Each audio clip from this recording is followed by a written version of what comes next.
So let's get into the numbers. So yeah, Bitcoin screaming up today. Not as we sit here right now, I'm on Coin Paprika, but just over 99K. We got tweets out of live streams of people like, "Hey, join us to watch Bitcoin hit 100K," and it still hasn't done it, but we virtually have. The bigger story for us and most people that are really trying to make it this cycle is that Ethereum is starting to crawl up. We are at 38.54 for ETH right now. I think it hit right around 3,900 earlier today. There's a certain wallet that bought 170,000 ETH months ago that has been made whole again, at least temporarily, that people are talking about, that happens to like Pulse Chain coins. So we've got that. That puts that wallet at what, 650 million or something like that. Dollars. So ETH is moving up. Last I saw was at 0.04. Its ratio against BTC. Still not good, but back to around the markers that we were before that horrible day 4 months ago in early August when markets just kind of tanked. So we'll go with you, Ewok, here. What do you think about where Bitcoin is at right now? I mean, we are just teetering at 100K as we are in the final month, unbelievable, of 2024 here. What do you foresee over the course of this month for Bitcoin and ETH? We'll go into each of them. Well, so Bitcoin, it's that 100,000 level that is just, I don't know if it's psychological or what it is. People have so many sell orders set for that price. And I think even maybe just a little bit lower because they're trying to front run a few people. So I see us chopping in this zone for a little while, maybe even,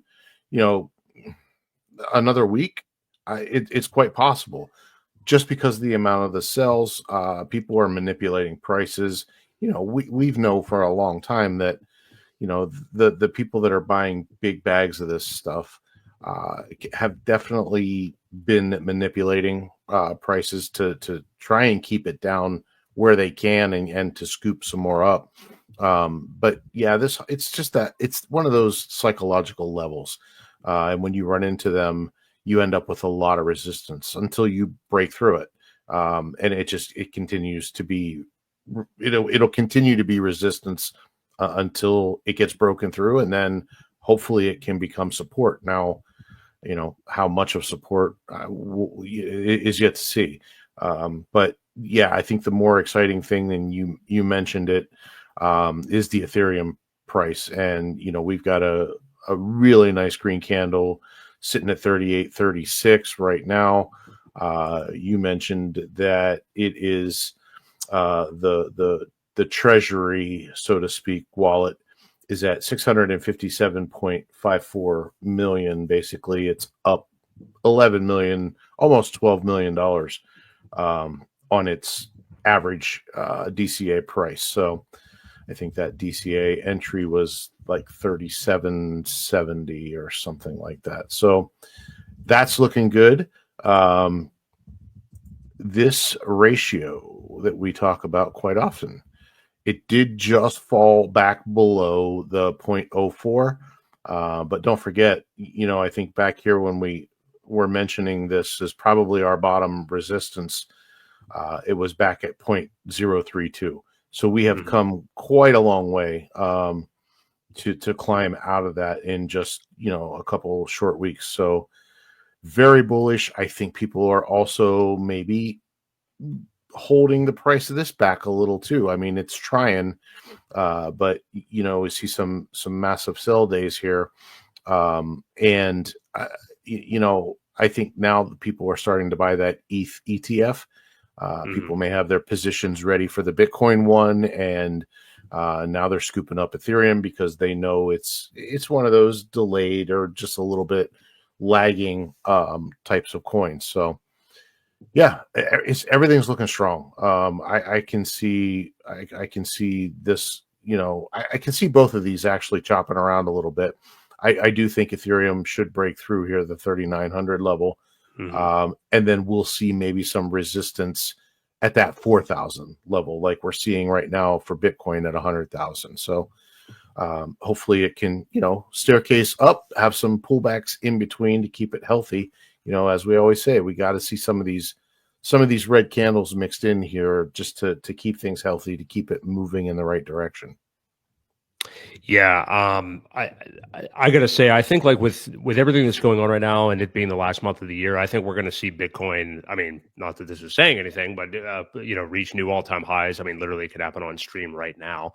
I mean, I think we're gonna have a really good rest of the year. I think there's a chance we could see it get to like 105, maybe, maybe even above that, because it's one of those things that like whenever you break new all time highs, there's just that all air area where it's like, where will it go? And I totally Yeah. agree with you too. I think we're seeing the just on a dime turnaround from Ethereum, where all these Bitcoin maxis and stuff have been victory lapping its dominance, overall the rest of the market, but especially over ETH here over the last couple of months. And I think that's turning on a dime. And we're just going to see, this is what happens in crypto. Like, this is why, so many people can't make it, because you spend literally, this is not hyperbole, like potentially 3.5 years or something in a certain zone or in a certain area. Look at, we didn't even want to get into this, but I mean, we can use it as an example. Look at Ripple right now.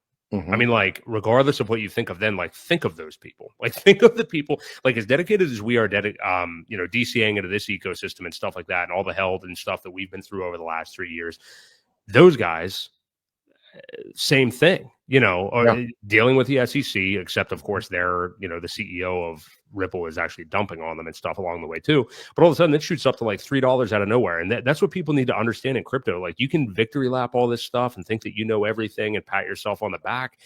But when something changes, it's not always this gradual stair step up that looks evident. Yeah, look at that right there. I mean, those are stair steps, but it's not very gradual. So, Yeah. yeah, I mean, this stuff comes out of nowhere. I mean, maybe we could just touch on the Ripple thing real quick. We didn't even have it as a topic, but it is. I think it's relevant because it is a sign for the rest of the altcoins. Number one, Ethereum and where it's going is, but Ripple doing this shit out of nowhere is insane.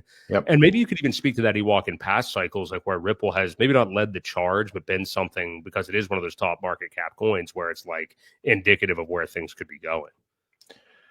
Well, I don't know that it's really led the charge before. Let's take a look back here in 20. I guess it was probably March of 2020, January. Yeah, I mean, I guess it did kind of start, but it really coincided. I mean, it went from 17 cents up to $2 basically. And it ended right about the same time. So that was April 15th. So I think the top was even in before Bitcoin's top, if that was the top. And then back in 2018, yeah, it topped out just at the very end, January, right the beginning of January. But it didn't lead. It's never been like a lead indicator like this.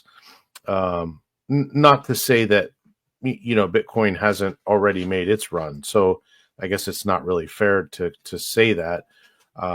But it's definitely gone from what 48 cents all the way up to $2.90 ish. Yeah. So far, and it's having another one of those nice little pullbacks. Now, I do think they get the benefit of finally being probably out from under the SEC, the whole lawsuit, everything like that. They've won pretty much. They've been SEC was denied their appeal, so it is time for them to shine, and they do have a diehard community. It just goes to show what a community can do for a token. And these guys have been diehard all along. You see the XRP army, they've been in there. They've been in, I don't follow any of them, so I don't see it like in my echo chamber. But I do see stuff, people calling for crazy numbers, like in the $592. Yeah, I've seen $1,000, $2,000 predictions. I'm like, where's that coming from? Yeah, where's all that money? Now you're pushing it because, like you said, Garlinghouse and his team, they dump constantly. They've got a building to pay for. They've got employees. They've got all kind of expenses. So, we do have that advantage going for us, is that our founder doesn't need to sell to pay for things like that. So Yeah.